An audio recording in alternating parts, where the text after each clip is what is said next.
Extreme Collectibles here, extremely excited because this is Extreme Topics, Extreme Episode 2. Can't say extreme enough. If you don't know what this is, then go ahead and check out our previous episode. This is Episode 2. Episode 1 was about what is better in regards to statues. Is it licensed or is it custom? Fan art. So every single episode we're going to discuss something that's kind of a hot topic in the industry. It may be something current, maybe something that's ongoing, whatever that is. But before we start, number one thing, if you are not a subscriber, please hit that subscribe. Please hit that bell button. We upload 3 to 5 new videos per week, whether it's stuff like this or mainly statue reviews. But today, I'm really excited because it's not just me during these episodes. I actually have a debate partner. A debate partner. He's a master debater, and Dick Ryder is with us. Welcome, Dick. It's Richard. Thanks, Dick. Now, for our viewing audience, first of all, that is an awesome shirt. But why don't you introduce yourself? Well, thank you, Mr. X. Again. It's from the greatest cinematic film in history, Captain Marvel. Ooh. And I'm going to drink some alcohols. This is Truly Hard Seltzer Grapefruit. So, cheers to you, Mr. X. Well, for those of you that don't know me, my name is Richard Ryder, and I'm what they would call a statue connoisseur. I know all about statues. They're my life.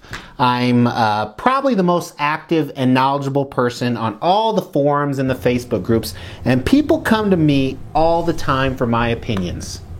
So they really come to you? Yeah. So, well, usually not. But I know they want my information, so I usually am the first to volunteer. And once again, I'm coming from my bro's house because my mom said we can't film these in our house anymore. So this is my bro's house. It's not my collection, but this is my bro because he's got a great collection. So once again, thanks for being here, Dick. One of the things I want to start adding to these episodes is to try and get to know the hosts a little bit better each time. So we're going to talk about something personal about statues. So I want to ask, what got you into collecting? Great question, Mr. X, and I absolutely love to tell this story. In fact, it's one of my favorite stories. And when I tell it, people, they just love it. And I'm constantly asked this question all the time. Most people watching, because, I have my own YouTube channel, and I have a lot of subscribers. And as they already, my subscribers, they already know this story over and over. And everyone, they just want to know this story, So, are you going to tell us? Tell you what? Tell us what got you into collecting. Oh, well, I started buying statues. That's what got you into collecting? Yes. Oh, okay. Well, for my viewers, my story's a little bit longer, but my wife and I, we went to the 2013 AFC Championship game where we watched our Broncos destroy the Patriots, and we did in 2015 as well, but I'm a huge fan of Peyton Manning, always have been ever since Tennessee, and who didn't want to see him dominate Tom Brady, because I hate Tom Brady, probably because he's the best. Usually when you're the best, you're hated. But a few months later, she got me an autographed helmet that had Peyton Manning. It was a helmet from the game. Peyton Manning and then his receivers, Welker, Sanders, and Thomas had signed it. And that was my first piece of collecting, really, since I was a child. And I loved it. It went right above my fireplace. It's actually still there. And a few months later, I also got another autographed helmet from my favorite college football team that I went to school at, right behind me. And that was kind of the beginning of autographed memorabilia. So I have a whole room with autographed sports memorabilia, Michael Jordan, Walter Payton, stuff like that. And then I can't remember exactly what it was. I think it was something from 300. I got into movie autographed memorabilia. So that was kind of the gateway into movie autographed memorabilia. And the memorabilia wasn't just pictures, but it started being props and things like that. And I can't. I have a huge autographed Avengers display, which is really hard to get, and it's a almost an armory. And there's a photo in there that most of the people from Age of Ultron signed, and it's PSA authenticated. Well, I got I can't remember. It was something Hot Toys related, and that was the gateway. So I mean, I could talk about that for a long time, but started going crazy. And also too, I have a bunch of autographed Star Wars memorabilia, which is a shameless plug. So if you ever want to check that out, go check that out. Boring. Sorry, clearly not as good as your story, Dick. But let's talk on today's extreme topic. So, a lot of collectors out there have experienced their parents get a divorce. Some may have been divorced themselves, but typically with the divorce, both parents are doing a few things. One, they're giving out false information about the other one. Two, they're fighting over who's going to win the kid. They're trying to do stuff to win the kids. And three, there's not a lot of information coming out. Well, now as collectors, we've all experienced a divorce. Prime One and Sideshow have recently divorced, where they're blaming each other, they're not giving us information, they're giving us information that's not correct. And before we really jump into them, in case you're unfamiliar with them, let's do a little bit of history. I'm sorry to interrupt, but I really think we should let the expert cover this part. Okay. Go ahead. Oh, well, I don't think I'm an expert, but by any means. But let's start with Prime One. So they were established in March of 2012 in Tokyo. Which is in Japan. And they have a number of licenses. Some are regional, some are international, but quarter scale Transformers, Teenage Mutant Ninja Turtles, 1/3 DC, and they're constantly introducing new pieces and new licenses. And then on the other foot, we have Sideshow. Yes, Sideshow. So Sideshow's been around a lot longer. They started in 1994, so a much older company. They are headquartered in Thousand Oaks, California, and they are probably the world's biggest statue producer and distributor. I might be wrong, but they have licenses all over, from quarter scale Marvel, Star Wars, countless more. And a unique part of Sideshow, as I talked about, they're a distributor. So they actually work for their competition.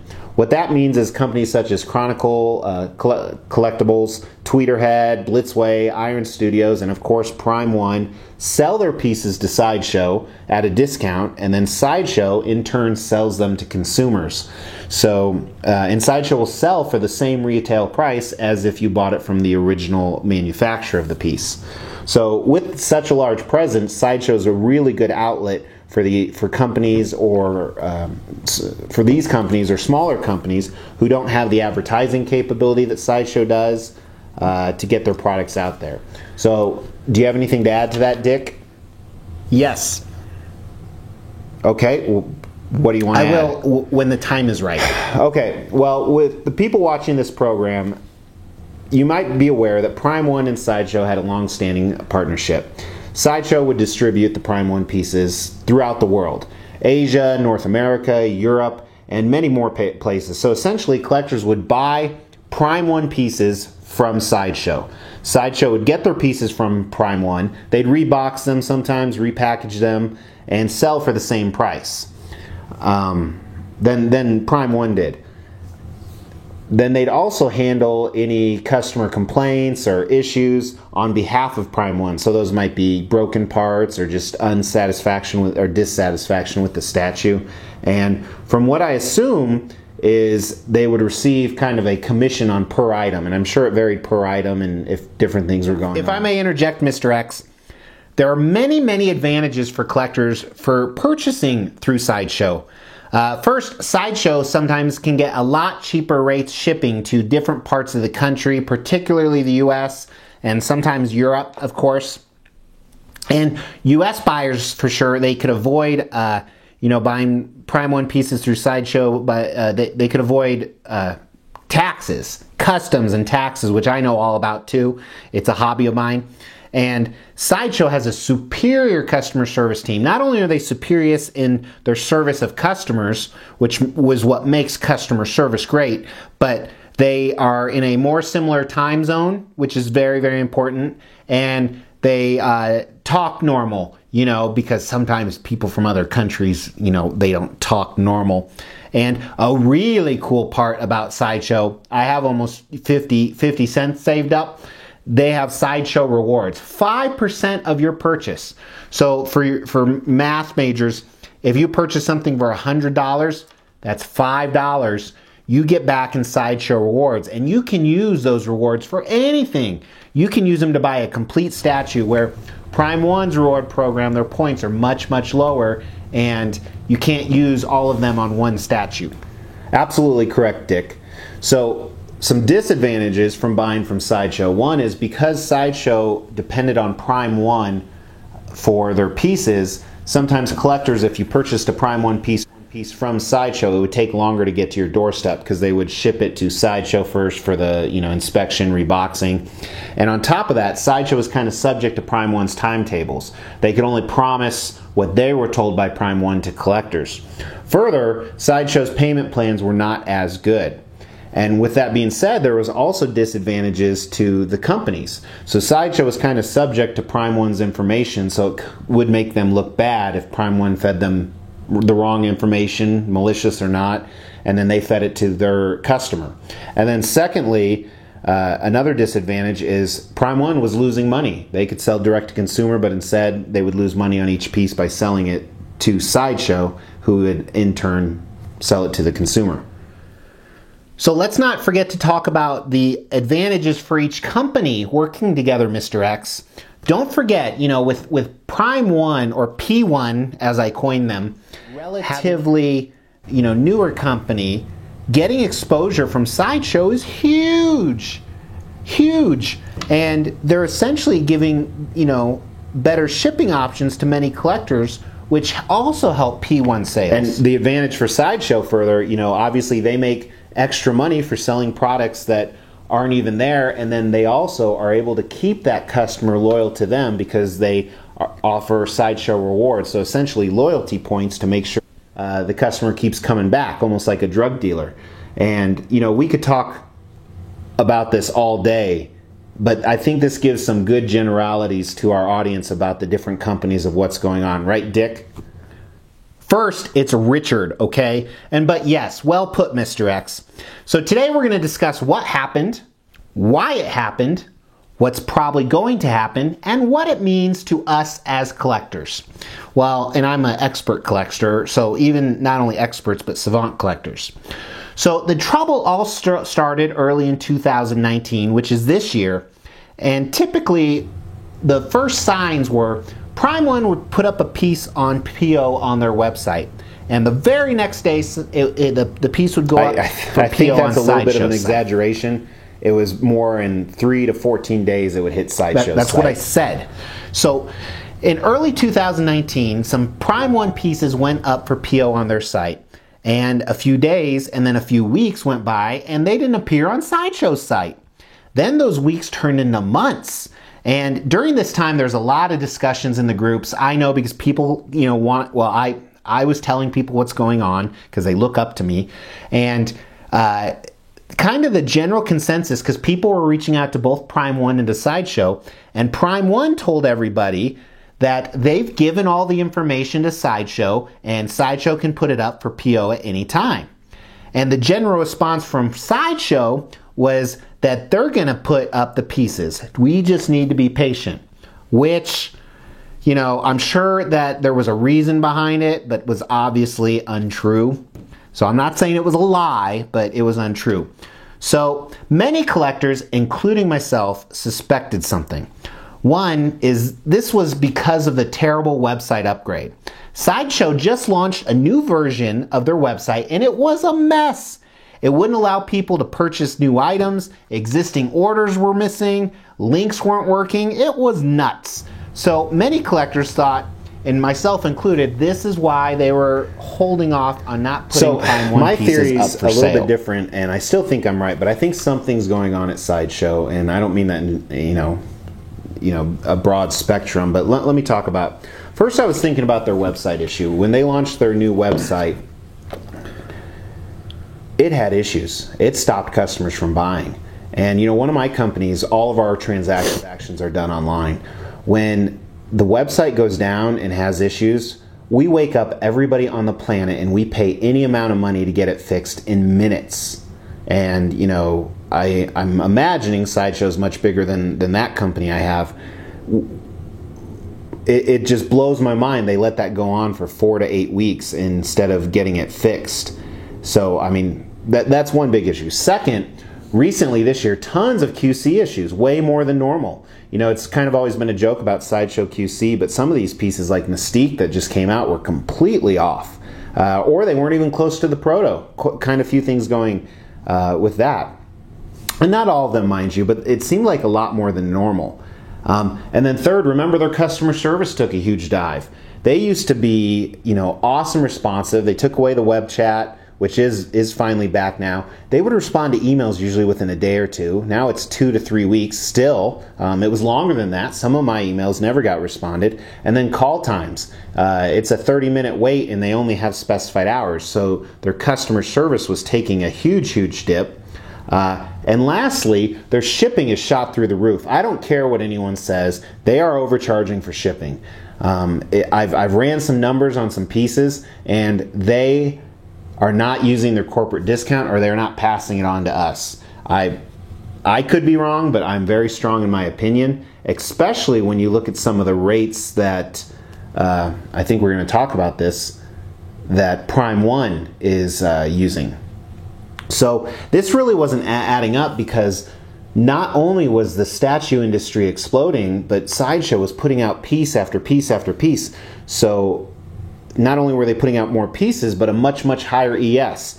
So they're cranking them out left and right. They're demolishing deadlines, which means they have tons of cash flow coming in. They have tons and tons of cash flow. However, all those problems we just talked about are indicative of no cash to fix them.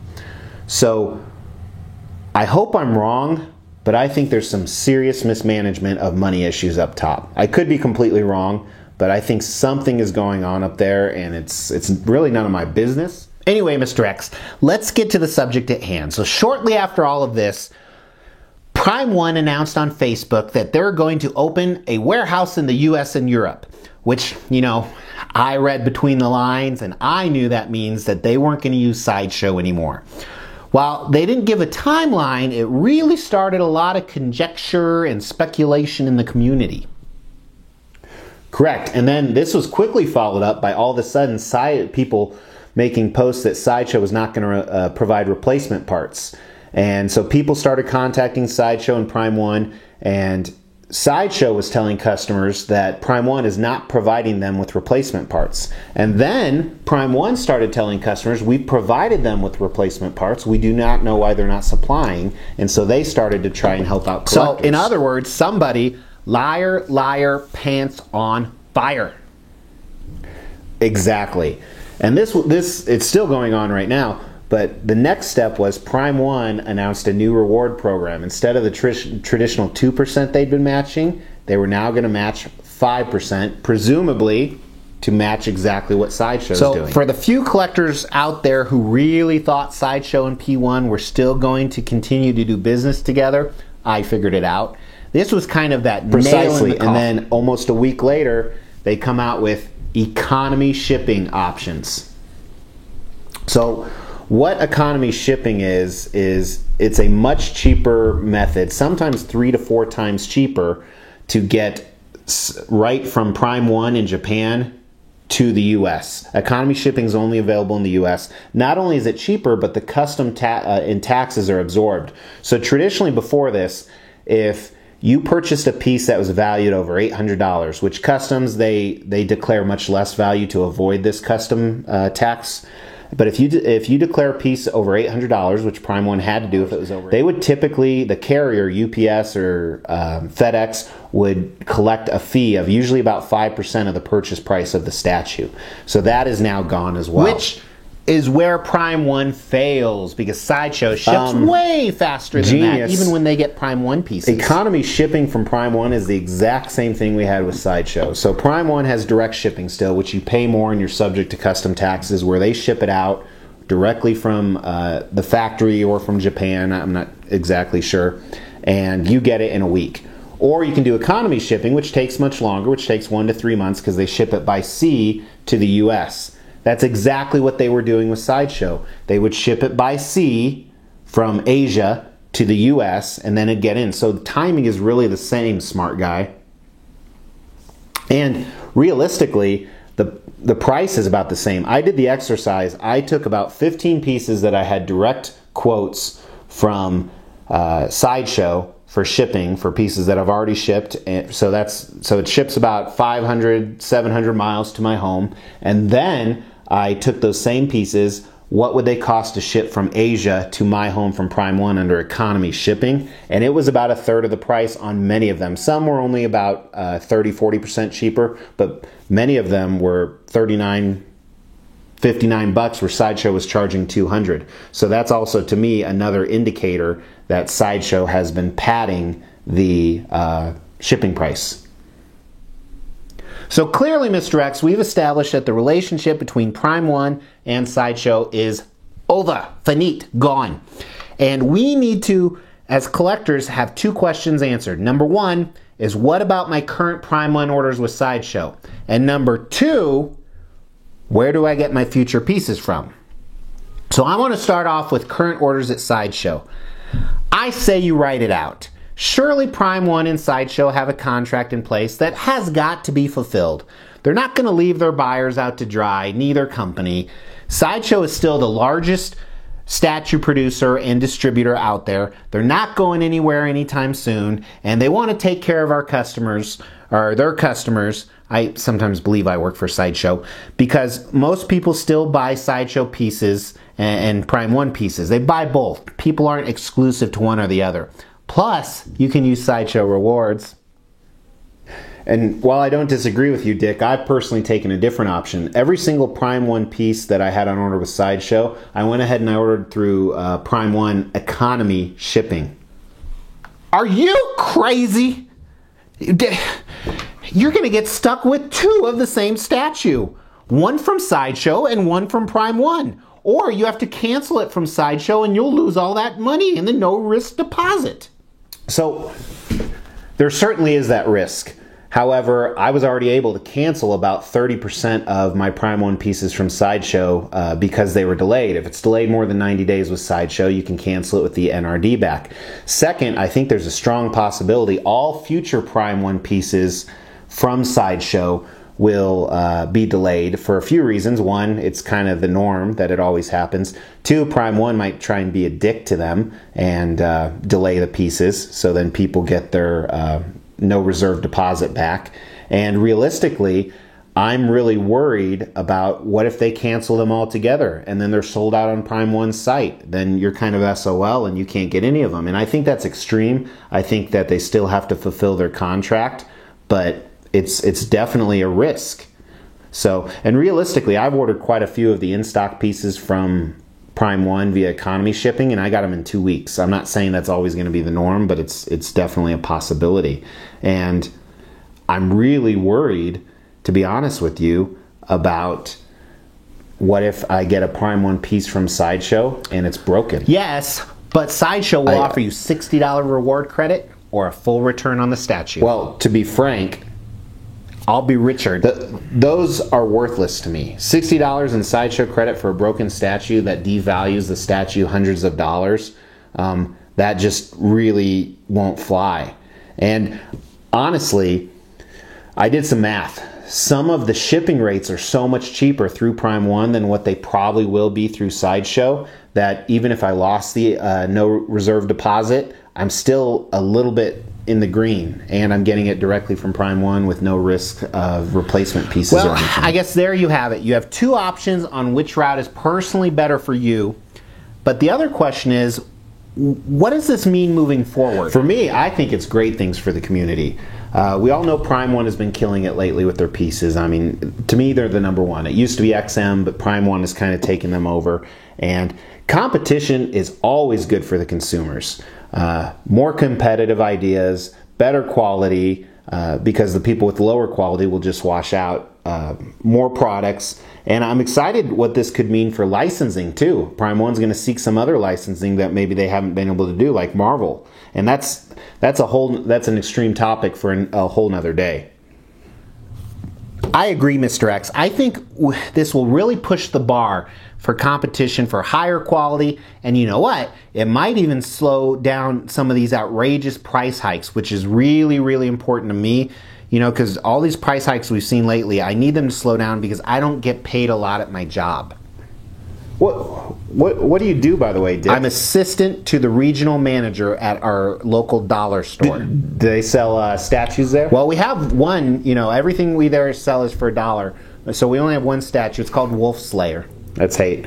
So I think we've covered a lot of ground, and hopefully this gives some good info and opinions to the community. It's been a pleasure, Dick.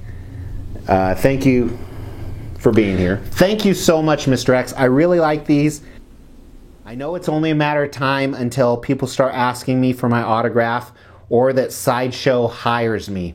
You know, I could be the new Susan. Not so much, Dick. That's what she said. Well, that's the end of this Extreme Topic episode. Thanks for tuning in. Please let us know your thoughts of what happened, what route you're going to take if you're a Prime One collector. Most of all, again, if you're new, hit that subscribe, hit that bell. We really appreciate you watching, and look forward to June. The Extreme Topic is already set, but it's going to be really exciting. So until then, take care.